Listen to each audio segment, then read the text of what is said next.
રણમાં ગેરકાયદેસર અગરિયાઓ કબજા કર્યા.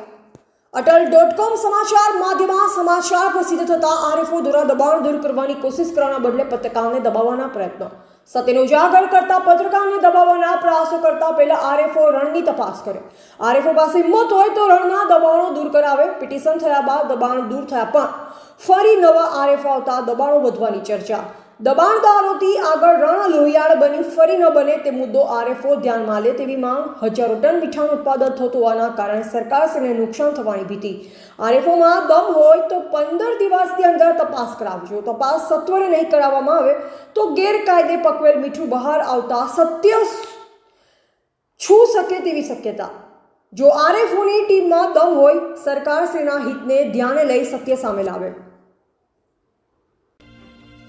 નહીં, મેં એવું કીધું તો તમે કંઈક સ્પષ્ટીકરણ કરીને લખો અંદર ડાયરેક્ટ. એટલે એમ નહીં, તમે તો જવાબદાર અધિકારી છો, તમે કર્મચારી છો, આટલું બધું ન્યૂઝમાં આવે છે તો તમે કેમ તપાસ નથી કરતા? તપાસ ચાલુ છે ને અમારે ક્યાં ભાઈ? એટલે ક્યારે ચાલુ છે? તમે આવો કે કેટલી જગ્યાએ જોવે છે આવા અગરિયાઓ? 200 થી ઉપર જોવે છે તમારે? હા, 200 થી વધારે ગેરકાયદેસર આવા દબાણો હોય એવા જોવે છે. તમે આવો રૂબરૂ, અમે આવીએ. હા તો આવીશું અમે, બરોબર ને? ક્યારે આવશો બોલો? અમારો ટાઈમ છે, આપશું તપાસ. એટલે પછી તો 15 દિવસમાં આમાં બધું પૂરું થઈ જાય છે, પછી તો તમારો ટાઈમ નીકળી જવાનો ને. રોજ સ્ટાફ ફિલ્ડમાં જ હોય છે હો. પણ તો પછી છેલ્લે તમે પંચનામું ક્યારે કર્યું એ કોઈ કહેશો તમે? અમારો સ્ટાફ રોજ ફિલ્ડમાં જ હોય. ભલે ફિલ્ડમાં શું કાર્યવાહી શું કરે તમારો જે સ્ટાફ છે? એ કાર્યવાહી તો કઈ કરતો હશે ને? એટલે શું કરે છે કાર્યવાહી? દબાવવાની વાતો નહીં કરવાની. દબાવવાની ભાઈ વાત જ નથી. તમે દબાવવાની વાતો કરો છો કે નોટિસ આપીશું, એટલે કોને નોટિસ આપવાની વાત છે? સ્પષ્ટ તમારી રીતે મેં કીધું થોડોક પુષ્ટિ કરીને પછી કહો. એટલે પુષ્ટિ તો જુઓ, તમને કહું, અખિલ ભારત હિન્દુ મહાસભાના પેલા લેટર પેડ ઉપર એ સંગઠને તમને અરજી મોકલી છે ત્યાં, બરોબર? આવા તો 2-4 પુરાવા છે કે લેખિતમાં તમને રજૂઆત કરી હોય છતાં પણ કર્યું નથી તમે. તમારી જોડે લેટર આવ્યા એવા કોઈ લેખિતમાં?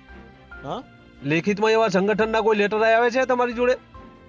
અત્યારે કોઈ આવ્યો નથી. અત્યારે નહીં, પહેલા લગભગ 1 મહિના પહેલા આવ્યો છે કોઈ? તો તમારા સાહેબને પૂછું, ત્યાં ગયો હશે, બરોબર? આ રજૂઆતો ક્યારની એ થઈ રહી છે. તમે પંચનામું કરતા નથી, તમે કાર્યવાહી કરતા નથી અને તમે બીજાને દબાવવાની વાત કરો છો. તો તમને એકે જગ્યાએ ગેરકાયદેસર ના મળ્યું? તમારું એવું કેવું છે? અચ્છા, તો તમને કોઈ જગ્યાએ આવું મળ્યું જ નહીં? ના, કોઈ જગ્યાએ ગેરકાયદેસર એકે અગર્યો નથી એમ? તો તમારે તો તમારું રણ છે, તમારો વિસ્તાર છે, તમારે કરવું પડે. 10 એકરનું જમીન ઉપર પેલું હોય ને, આ તો 200 થી વધારે છે. તમારે 10 એકર હોય ને તો એ કરવું પડે, તમારી જવાબદારી છે, બરોબર? પણ તપાસ ચાલુ. તમે એમ કહો છો કે હું હમણાં પરમ દિવસે ગયો તો એકે અગરિયો મળ્યો નથી. 200 જણા હે તો તમને એકે અગરિયો ના દેખાણો હજી સુધી?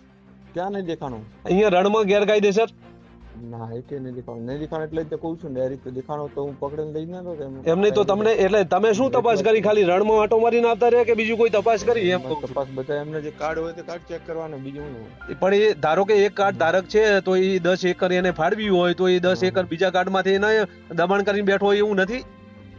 પણ કાર્ડ અગરિયા તો જો તમે હાવ સાચા છો, મારી વાત સાંભળો, તમે હાવ સાચા હો તો તમારામાં જો સરકારના હિતમાં જો તમારે કરવાની તેવડ હોય અથવા સરકારને તમે જો પગાર લેતા હોય, સરકારમાં નિષ્ઠાવાન અને ઈમાનદારીથી નોકરી કરતા હોય તો તમે આવો, તમને બતાવીએ કે કેટલા ગેરકાયદેસર અગરિયા હોય. એ તો પણ મને નામ આપો તમે કે આટલા જણ. અરે તમે આવો રૂબરૂ, એ તો સ્થળ માથે જવું પડે. એમને બે ઓફિસમાં બેહીને એસી બેહીને ના થાય, એ તો રણમાં જવું પડે. તપાસ કરું, નામ આપો તમે. નામ આપો, ન તપાસ કરો તો કહેજો. હું તમને કહું છું, ના ક્યાં પાડું છું, બોલો? એમ નામ તો તમે આવો ને રૂબરૂ, આપણે લોકેશન, આપણે લાઈવ લોકેશન લઈએ ત્યાં.